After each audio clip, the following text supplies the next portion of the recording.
Hey YouTube, back again for yet another deck profile video for you today. And today I'll be presenting you the Vampire deck profile. This is post Dark Saviors, and yeah, I was actually pretty impressed with a lot of the new cards for the Vampire archetype. It's actually a lot more consistent and very playable, so hopefully you guys will enjoy, and let's get right to it. Alright, to start things off, we start off with triple Vampire Scarlet Scourge. This guy's amazing. He's basically the Monster Reborn of this deck. What he does is that when he's normal or special summoned, you get to pay 1,000 life points, target one vampire monster in your graveyard, and special summon it, but that monster cannot attack that turn. Also, when this card destroys a monster or monsters by battle, at the end of the battle phase, you get to special summon those destroyed monsters from the graveyard back to your side of the field. So he's really excellent for that.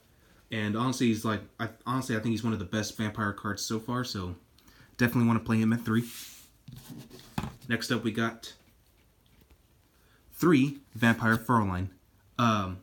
Also an amazing card. This card is really easy to summon. You don't even have to tribute summon this. But generally, whenever a monster declares an attack, doesn't matter whose side it is, you get to special summon this card in defense mode. And also, once per battle, not once per turn, once per battle, you get to pay any number of life points starting from 100 to a max of 3,000. And its quick effect, by the way, target one zombie monster you control, including her, or you can target her, and you get to add that many number of life points that you spend to that monster's attack and defense points. So you pay 3,000 on herself, for example, she instantly boosts up to 5,000 defense for that battle. And also, like Scarlet Scourge, if she destroys a monster by battle, you get to special summon those monsters back from the graveyard to your side of the field. So it's really great. And I can see like why the vampires are this gimmicky, but it's also really fun to do it this way too. Now this is one that people tend to play at 1 or 2. It's really just out of personal preference, but it's 2 Shadow Vampire. I like them because, you know, the fact that, especially if you go first, and this is a going first deck, just letting you guys know, this deck does not like to go second. If you normal summon this guy, you can essentially special summon one dark vampire monster from your hand or your deck, except this card, and special summon it, but only that monster is allowed to attack for the duration of the turn. And this card cannot be used for Xyz material except for an Xyz summon for a dark monster. So, but overall, he's really great. I like the fact that you get an additional summon, and it really helps with some good link plays as well. So definitely consider running him. I just like him at 2 just because, you know, I want to be able to try to get him as soon as I can. Moving on, we got 2 Vampire Retainer. This guy's really great because if this card is special summon, you could pay 500 life points, add a vampire spell or trap from your deck to your hand. And if this card is in your graveyard, you can pay 500 life points, send one vampire card from your hand or your field to the graveyard, and special summon it, but it has to be banished once it leaves the field. And then we also have Vampire Familiar, which pretty much does the same thing, only instead of searching out a spell or trap, you search out a monster. But it has the same effect if you special summon it from the graveyard. Well, when you use its effect from the graveyard to special, it has to banish when it leaves the field. But these two really combo really well with one another. I would play Retainer at 3, but I saw him a little too much, so I bumped it down to 2, like Familiar, and it just works better this way. So definitely play these at 2 and 2. Again, Retainer can be played at 3 if you want to do that, but it's just kind of hard to sometimes, because if you open up with at least 2 of those, it becomes a deadbeat. Next up, we got Vampire Crimson. If a monster or monsters you control be destroyed by battle or card effect, you can pay 1,000 life points, and for each of those monsters, and they cannot be destroyed by those. And to note that this is not once per turn. And like Scarlet Scourge, if you destroy a monster by battle, at the end of the battle phase, you get to special summon them, or actually, yeah, at the end of the battle phase, you can special summon those from the graveyard back to your side of the field. And then we got Vampire Red Baron. Pay 1,000 life points. This guy's just Creature Swamp, which honestly you never really use, just because I don't know, it's just kind of pointless sometimes. And plus, you just need him because he's a pretty good attack beater, 2,400, and does the same thing like all the new ones. You destroy a monster by battle at the end of the battle phase, summon them from the grave to the side of the field. We got Vampire Dig, which is a good one of, just because like when he's normal summon, you get to target one dark vampire in your graveyard, special summon that, and face up defense. And if this card is special summoned, you get to declare one card type, a monster, a spell, or a trap, and your opponent will have to just send one card from his deck to the graveyard based on what you call, and it can only be used for Xyz summoning. So yeah, except for a dark monster, that is. But yeah, he's not too bad. He's still one of the better ones to play. And then for the last vampire, we play one vampire sorcerer. You don't really want to play this no more than one, in my opinion, because if you draw into him, it's kind of hard to get rid of after that. You mainly just need him just because, you can banish it from the graveyard to summon a vampire monster without tribute. But if you happen to summon him early in the game and you let him get destroyed, you at least get to search out a monster or a spell or trap that's, as long as it's vampire related. So overall, I mean, like, I used to play it at 3 in my old vampire deck, but with the new support, you really don't need them that much, because you already have Retainer Familiar, which do all your searching for you. But, it's still good to at least have at least one copy of it in your deck. Alright, so that's it for the vampires. Now, for moving on our monsters, there's 2 different engines you can play. There's the Unizombie and Shiranui Solitaire engine, but this is the one I kind of prefer because vampires are an Xyz-based deck, so this is what I like to play. 2, Tristan, Knight of the Underworld. When this guy is normal summon, you can just add 1 vampire monster from your graveyard with 0 defense back to your hand. And he gains 300 attack points for every other zombie you control. I like him because, again, he's got a pretty good effect and is a good way to recycle some of your cards. And also, this card's also really good to play alongside it, of course, Isolde, Belle of the Underworld. Because as long as Tristan is present on the field, and if you have, happen at least maybe 2 or maybe all 3 copies of Isolde, you could literally special summon all 3 of them. What's great about Isolde is that she is a level modulator. And what she does is, you target up to 2 zombies. You can also target herself with this. And she can modulate those levels between 5 and 8. And, yeah, it's just, really good way to get out your boss Xyz monsters faster. And what I normally like to do is bring out, Dragulus or Pilgrim Reaper, which I'll get to later. And, yeah, they really do the job pretty well. So, I like this engine a little bit better than the Unizombie and Solitaire engine because the Unizombie can easily be disrupted, and plus I like to bait out my opponents sometimes with basically targeting the wrong cards, essentially. So, and plus there's ways to get additional normal summons, that way it doesn't feel wasted anymore. But again, I'll get to that in just a moment. But yeah, that's it for the extra Xyz engine that I have right here. So moving on, for the last monsters we play are 2 Mizuki and 1 Gozuki. I don't want to play 3 just because 3 Mizuki just tends to be a little situation of the fact that it's also an earth attribute zombie rather than a dark. And Gozuki, I used to run it at 2 and 2, but Gozuki was starting to get clunky because I kept drawing him a little too much. So I'm like, yeah, I don't want to open up with Gozuki. But with Mizuki, if I can get him to the graveyard early enough and then send more zombies to the grave in the same turn, I can definitely bring them back instantly. So Gozuki just helps make things gets a little fancy with. So it's that's how I like to play it. So 2 and 1 I think is the best number for this. But anyway, yeah, that's pretty much it for the monsters. For the spells, we have triple Vampire's Desire. This card is your Foolish Burial of the deck. You really don't need to run Foolish Burial at all. I mean, you can if you want, but personally, I don't like to. But the first effect is that you can target 1 monster you control, send 1 vampire monster of a different level from your deck to the grave, and that monster becomes that vampire monster's level. So it's also a good way to level modulate for Xyz summoning. Now the second effect is that you target 1 vampire monster you control, or 1 vampire monster in your graveyard, send 1 monster you control, and special summon that vampire back from the grave. It's not bad. It's also a good Monster Reborn card, just because, why not? But again, I like to use it more of its Foolish Burial effect, because I want to get all my vampires to the graveyard as quickly as I possibly can. Next up, we also have this new card, which is really great, by the way. Triple Vampire's Domain. This card is basically double summon for vampires. You pay 500 life points once per turn, and during your main phase, you can normal summon 1 vampire monster in addition to your normal summon or set, even if this card leaves the field. So even if you pay your 500 and your opponent decides to Ghost Ogre it, you're still going to be able to resolve the effect, so that's great. And also, each time your vampire monsters inflict battle damage, you regain life points equal to the damage your opponent took. So like, you literally get to replenish your life points, even though you'll be paying quite a lot of them with this deck. So at least Konami didn't really thought this through. They really did. So I think they did a great job, and this time I just hope they don't waste the vampire archetype potential now, because like they're actually a lot better than they ever were. So yeah, I gotta give kudos to them. All right, for our little draw engine, we have triple Lure of Darkness, since everything except of course Mezuki and Gozuki, they're dark types. So you draw 2, banish 1 dark, and honestly, there shouldn't be any situation where you have to pitch your entire hand. But if you happen to open up with nothing but spells and traps, I would set everything first, like especially any spells you're going to need later. Then play your lure, draw your 2, and if you happen to have a dark type, pitch it, and then just hope you have another monster you can summon, you know? But in generally, this deck doesn't really brick too much.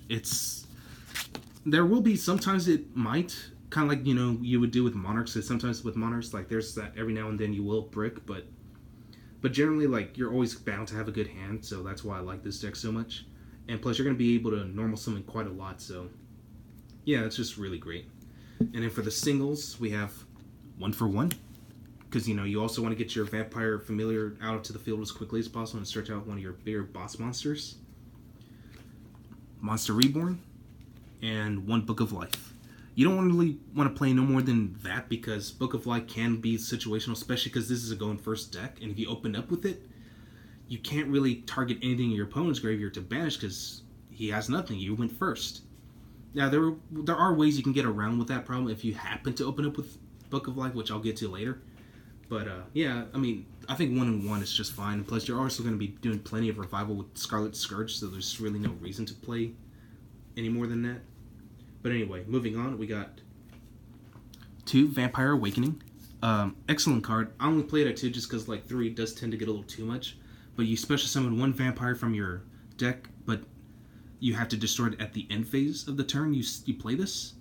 But it's also a good way, you know, like if you don't have Fraulein, because Fraulin's going to be one of those cards you need to have out on the board, you can essentially bring her out, beef up your monsters, or if your opponent like tries to do a board wipe, immediately play it, and then bring out Vampire Crimson. Use Crimson's effect to pay your 1,000s for each monster you're trying to save. That way you can keep your monsters out on the board. But yeah, Vampire Awakening is just best at 2 in my opinion. Like, you can play it at 3 if you want, but I think 2 is actually the better number.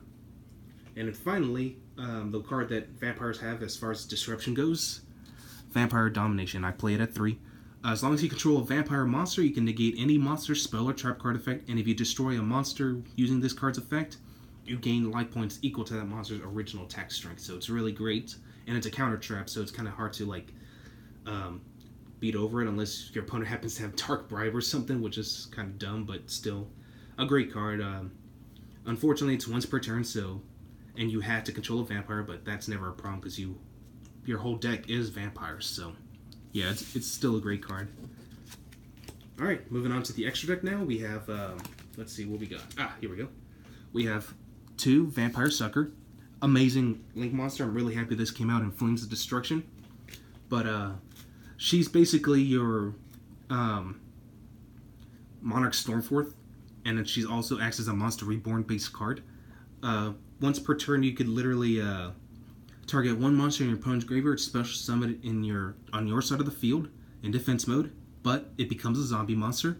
And if a zombie monster is special summoned from either player's graveyard, you get to draw 1 card. And also, if you're going to perform a tribute summon, you can tribute one of your opponent's monsters, or one of your opponent's zombie monsters as if it were one of your own. So, like, eventually I'm going to try to find a way to make room for Zombie World, because I'm still experimenting with this deck. But with Zombie World, you know, like, you could literally, it turns everything to zombies, and that kind of hurts True Dracos too, because they can't tribute summon unless it's for a zombie-type monster. So, like, yeah, that's really going to get annoying. But yeah, it's really good. I definitely want to get into, try to figure out how to run Zombie World with this deck. But overall, I like to use her because, you know, the fact that you get to draw 1 card whenever you special summon a zombie. So, yeah, it's a great card. So definitely run her at least at 2. Next up, we got Decode Talker. Of course, as I mentioned, this is a very standard Link monster for everyone to run. I'm running a small Nightmare engine. I'm still, again, experimenting, so I haven't really... This isn't my fully decided extra deck, but for sure I'm running Nightmare Phoenix for right now. When this card is link summoned, you get to pop once. You could discard one card, pop one spell or trap on your opponent's side of the field, and if it's co-linked, you get to draw one card. And then Nightmare Cerberus, which pops monsters. By discarding one card, you get to draw one card if it's co-linked. But again, I haven't fully decided whether I should keep these or not, but you know, we'll figure things out as I go. And I'm always open to suggestions, you know, in the comments. But anyway, since this is an Xyz based deck, of course you're going to be running lots of Xyz monsters. So starting off, we got number 23, Lancelot. This guy can negate spells and traps, including monster effects, during either player's turn as long as you detach one Xyz material. And it is zombie type, so you can beef it up with Frauleins effect. We got number 42, Galaxy Tomahawk, just so I can get Deco Talker real quickly out, you know. So like I could also make Link Spider. Of course, I'm still working around this. So for now, it's like I also just use it because the fact that Tomahawk has a really good defense strength. And then next up we got Big Eye. Of course, you get to steal one of your opponent's monsters and it's permanent. Gaia Dragon the Thunder Charger. Easy to summon in this deck because you're going to also be running some rank 6 monsters, and once they run out of material, you could pretty much just bring this guy out. Just because, you know, he's a pretty good beat stick. Tachyon Dragon. Can attack twice, and at the start of the battle phase, you detach one Xyz material, negate all face-up card effects except itself. And yeah, it's great. And it also gains 1,000 attack points and defense points if your opponent activates a card effect. Number 22, Zombie Stein. Not hard to bring out again since I'm running the Tristan and Isolde engine. Just requires 2 level 8 dark monsters. And also, whenever your opponent activates a card effect, you can detach one Xyz material, but this card has to be put in defense mode once it negates that effect. So just be careful on how to use this guy. You just mainly want to use him because he's a 45k attack strength. But anyway, now for the next one, this is where things get interesting. We have Pilgrim Reaper. The reason I'm running this guy is because this guy acts as my Pot of Desires. You detach one Xyz material. Note that this is not once per turn. Both you and your opponent have to mill the top 5 cards of your deck to the grave. And this is a good way to get also like plenty of zombies to the grave. And if you happen to get Mizuki in there, that's great. Because you want to be able to special summon as many monsters as you can back from the grave. And also it's also a good way to bleed out your opponent's deck too, because again, it's not once per turn, so you literally detach both your materials. It's top 10 cards, and of course you don't banish them. They go to the graveyard, so it's a good way to. But be careful on how to use it, because like there are some decks that rely on the graveyard. So if your opponent is like is playing a deck that's graveyard reliant, do not use this card. I only use it I like to use it against like decks that don't rely too much on the graveyard, because they don't have anything they can activate in the graveyard, so that's the only reason why I would play it. But yeah, it's still a good card. Like I only play it just because I want to get my zombies to the grave as quickly as I possibly can and burn through like a quarter of my deck into cards that I'm never going to be able to draw into. So yeah, that's just how I like to play it. Next we got Crimson Knight Vampire Bram. Of course he fits the theme. But you detach one Xyz material, target one monster in your opponent's graveyard, special summon to your side of the field, but only that monster can attack for the duration of the turn. But he's also like Big Eye, you know, like at least you get to keep that monster. It doesn't say like till the end of the turn or anything. But if this card is destroyed by battle or card effect, you can bring him back on your next standby phase, but it's in defense mode, which is kind of dumb because his defense is 0. You think with a big shield like that, he'd have a much better defense, right? Well, anyway, moving on. Now, this is actually one of my favorite Xyz monsters because he is so annoying to get rid of. But number 24, Dragulus, the Vampiric Dragon. During either player's turn, you get to detach one Xyz material, and you can essentially book a moon one of your opponent's monsters as long as it's summoned from the extra deck. But that's not what I mainly use. It's his other effect that's crazy annoying. If this card gets sent to the graveyard or gets banished, you get to special summon it back in face down defense. And if it's flipped face back up, you get to send one card on your opponent's side of the field to the grave. And note that this is not target and it does not destroy. So this is a great way to avoid like any destruction effects. So like this guy's just really, really badass. And he also fits into the thing because he's a vampire. Too bad he's not, it doesn't say vampire, so, but still, it's still part of the theme, you know, you might as well play it. And plus it's pretty easy to bring out. And lastly, we get Vampire Sheridan. I'm sorry if I pronounced that wrong. But anyway, this guy really gets a lot done. And he does the same thing as all the new ones, where he destroys a monster by battle, and if at the end phase you get to special summon those targets back to your side of the field. But this is what he does. It requires 2 or more level 6 monsters, so you could literally overlay as many level 6 monsters as you can. And you once per turn, you could detach 1 Xyz material, target 1 card your opponent controls, and send it to the graveyard. It does not destroy, so it's really great. And it's a good way to deal with some back row cards too, like that way. Because like I'm starting to see artifacts a little bit more often again, so it's a good way to just prevent them from using like artifact scythe or anything like that, because they can't do anything about it. Because that card has to be destroyed, it can't be just sent. And since he doesn't destroy, that's also what makes it annoying. But overall, yeah, he's a great card. I really like it, and it's a great addition to the vampire archetype. Well, anyway, that's all I got for you guys today. Again, I'm looking for some suggestions as far as link monsters go for this deck, so please comment below, and I'll catch you all in the next one.